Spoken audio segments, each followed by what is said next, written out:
नमस्कार प्रेक्षकांनो, आपण पाहतोय या मालिकेचा आजचा म्हणजेच 11 जुलैचा रिव्ह्यू.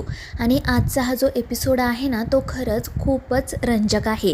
यात अनेक घडामोडी घडल्या आहेत ज्यामुळे मालिका एका वेगळ्याच वळणावर आली. चला तर मग बघूयात आजच्या या एपिसोडमध्ये नेमकं काय काय घडून गेलं आहे ते. तर सगळ्यात आधी आपल्याला असं पाहायला मिळतं की युवराज दयानंदसमोर खूप नाटकं करत असतो. कौशिकीच्या तर पाया वगैरे पडत असतो. तिला म्हणत असतो की ताई, तू बाबांना समजावू ना गं, त्यांना सांग ना गं, मला माझ्या चुकीची जाणीव झाली. आणि त्यावेळी दयानंद मात्र कौशिकीला म्हणतो की हे बघ कौशिकी, याच्या या नाटकांना ना अजिबात बळी पडू नको. अगं याआधीसुद्धा याने असंच केलं आहे आणि आपल्याला फसवलं आहे. पण ही कौशिकी मात्र युवराजवर पुन्हा विश्वास ठेवते आणि दयानंदालाच समजावण्याचा प्रयत्न करू लागते. तिचं म्हणणं असतं की आता युवराजला खरोखर पश्चाताप झाला आहे, त्याला तुमच्याबद्दल काळजी वाटते आणि त्याने खरंच स्वतःमध्ये सुधारणा करायलाही सुरुवात केली. आणि ते सगळं काही ऐकून निशी आणि पद्मिनी तर खूपच खुश होतात, पण दयानंदाला मात्र यावर अजिबात विश्वास बसत नाही. तो कौशिकीला समजावतो की तू या मुलावर विश्वास ठेवू नको, पण कौशिकी भावाच्या प्रेमापोटी आंधळी झालेली असते. ती फायनली दयानंदची समजूत काढते आणि मग नाईलाजाने तो म्हणतो की ठीक आहे, मी या युवराजला माफ करतो, पण जर का याने पुन्हा तशीच चूक केली ना, तर मग मी त्याला जी शिक्षा देईल ती त्याला मान्य करावीच लागेल. आणि त्यावर कौशिकीही हो म्हणते. तर युवराजसुद्धा शहाणपणा करत म्हणतो, हो हो, तुम्ही काही काळजी करू नका, मी यापुढे तुम्हाला त्रास होईल अशी कोणतीच चूक करणार नाही. आणि जर माझ्या हातून काही चुकीचं घडलंच ना, तर तुम्ही द्याल ती शिक्षा मला मान्य असेल, मी काही बोलणार नाही. आणि मग कौशिकी त्याला, पद्मिनीला आणि निशीला सांगते की चला आता आपण बाहेर जाऊयात, काकांना थोडा आराम करू द्यात. आणि मग त्यानंतर ते तिघेही तेथून निघून जातात. दया काका कौशिकीला केदार तारिणीबद्दल विचारतात आणि त्यावेळी ती खोटच सांगते की ते दोघेजण बाहेरच बसलेत, थोडेसे कामात आहेत. त्यानंतर आपल्याला असं पाहायला मिळतं की केदार तारिणी दयानंदची तब्येत कशी आहे याचाच विचार करत बसलेले असतात.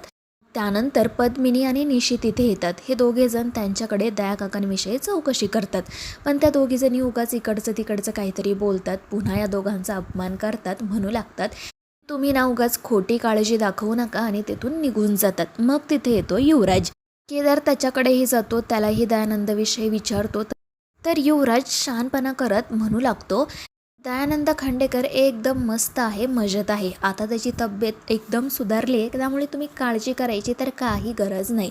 पुढे तो असंही म्हणतो की मला वाटत होतं की तो दयानंद खांडेकर आता माझ्यावर खूप ओरडेल, पण मी काय तर फक्त त्याला जाऊन सॉरी म्हटलो आणि त्याने चक्क मला माफ केलं. आणि ते ऐकून केदारला तारिणीला थोडंसं आश्चर्य तर वाटतं. आणि मग युवराज त्याच दोघांना धमकावत म्हणू लागतो की आता तुमचं राज्य संपलंय आणि या युवराजचं राज्य सुरू झाले. आता तुम्ही दोघांनी काही केलं ना तरी मला काही फरक पडणार नाही, कारण तो गुलाब तर काय आता या जगातच नाही आहे, त्यामुळे तुम्ही मला ब्लॅकमेल करण्याचा प्रश्नच उरत नाही. आणि कौशिकीसुद्धा माझ्या बाजूने आहे आणि तो खांडेकर तर काही करूच शकत नाही. तितक्यात तिथे येते कौशिकी आणि विचारते की काय चाललंय तुमचं. तर हा युवराज नाटकं करत म्हणतो की अगं काही नाही ताई, मी केदारशी बोलत होतो, त्याला सांगत होतं की जे झालं गेलं आपण विसरून जाऊ, एकत्र येऊन काम करू. आणि मग तो उगाच केदारला मिठी वगैरे मारतो आणि मग तेथून निघून जातो. त्याचवेळी कौशिकीला एक फोन येतो आणि तो असतो साधू सरांच्या संदर्भात, आणि त्यामुळे केदार तारिणी थोडेसे काळजीत पडतात.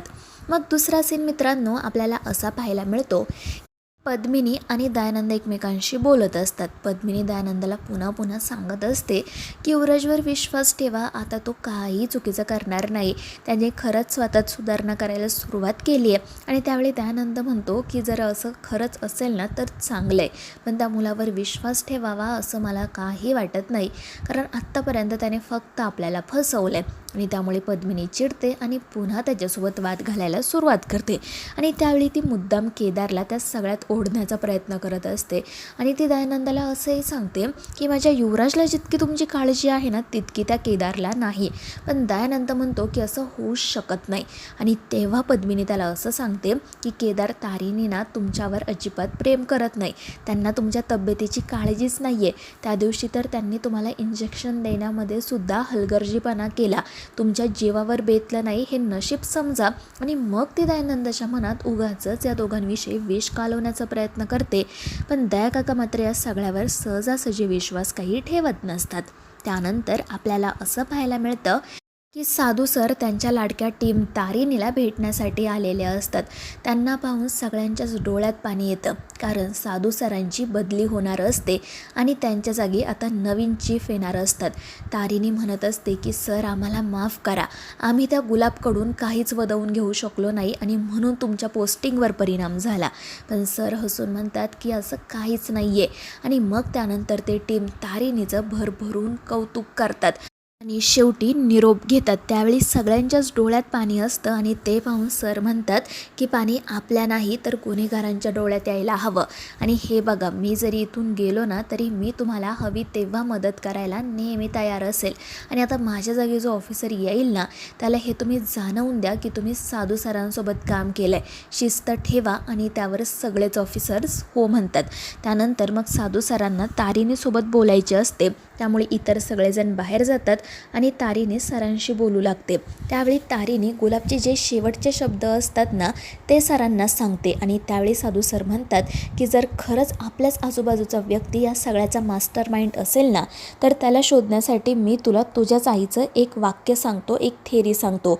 वसुधा नेहमी म्हणायची की जर आपल्याच जवळची व्यक्ती दोषी असेल ना तर तिला ओळखण्याचा खरंच खूप सोपा मार्ग आहे आणि तो म्हणजे ती व्यक्ती नेहमीच आपल्याला आपल्या ध्येयापासून लांब ठेवण्यासाठी प्रयत्न करत असते आणि त्यामुळे आपल्याला तिला ओळखणं सहज सोपं जातं. आणि ते ऐकून मग तारिणीमध्ये सुद्धा आत्मविश्वास येतो. ती नव्याने या सगळ्या गोष्टींचा अभ्यास करायचं ठरवते आणि साधू सरांचा त्यासाठी आशीर्वादही घेते. दुसरीकडे आपल्याला असं पाहायला मिळतं की कौशिकी गुलाबबद्दल सगळी माहिती काढण्याचा प्रयत्न करत असते आणि चक्क त्यावेळी ऑफिसमध्ये तो डॉक्टर कामतसुद्धा आलेला असतो. तो कौशिकीकडून गुलाबबद्दल माहिती जाणून घेत असतो आणि त्याच संदर्भात जेव्हा ते बोलत असतात तेव्हा केदार तारिणीचाही विषय निघतो आणि तेव्हा तो डॉक्टर कामत म्हणतो की कौशिकी माहीत नाही का, पण त्या रात्री ना ते दोघेजण मला खूपच वेगळे वाटले गं. आणि मग कौशिकीच्या मनातसुद्धा संशय येतो. त्याचवेळी दुसरीकडे युवी कौशिकीला गुलाबबद्दल नेमकी काय काय माहिती मिळाली याचा शोध घेत असतो आणि मग ऑफिसमध्ये येते निशी. तिला या युवराजवर थोडासा संशय आलेला असतो. ती त्याला विचारतही असते की तू इतकी माहिती कशासाठी मिळवतोय, तर तो म्हणतो की अगं बाई मला त्या कौशिकीला जाऊन इम्प्रेस करायचं आहे म्हणून, बाकी काही नाही. आणि त्यावेळी त्याचं ते बोलणं निशीला तर काय लगेचच पटतं, ती विश्वास ठेवते.